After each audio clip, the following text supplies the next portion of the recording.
तो उसी से रिलेटेड एक खबर अपने नाज़रीन को देंगे कि 190 million pound scandal Toshakhana case chairman PTI की जमानत में तौसी की दरख्वास्त मुस्तरद है। एहतसाब अदालत ने चेयरमैन पीटीआई की जमानत खारिज कर दी है। एहतसाब अदालत के जज मोहम्मद बशीर ने महफूज फैसला सुना दिया है।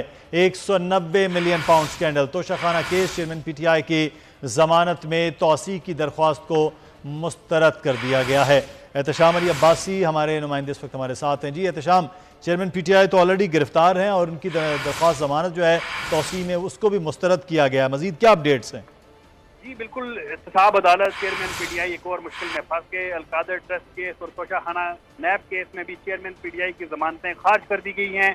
एहतसाब अदालत के जज मोहम्मद बशीर ने जमानतें खारिज की। जज मोहम्मद बशीर ने महफूज फैसला सुनाया है। चेयरमैन पीटीआई ने अबूरी जमानतें करार रखी थी। चेयरमैन पीटीआई को अब इन दो केसेस का भी सामना करना पड़ेगा। वाज़ह करता चलूँ कि चेयरमैन पीटीआई इस वक्त अटक जेल में कैद हैं और आज उनका एहतसाब अदालत में केस लगे हुए थे। डिप्टी प्रोसिक्यूटर मुजफ्फर अब्बासी जो है अदालत में नैब की जानिब से पेश हुए हैं और अदालत ने चेयरमैन पीटीआई की दोनों जो जमानतें हैं उनको अब खारिज कर दिया गया है। और आप हमें तफसीलात से आगाह कर रहे थे, शुक्रिया आपका। और इस वक्त आपको नाज़रीन लिए चलेंगे वज़ीर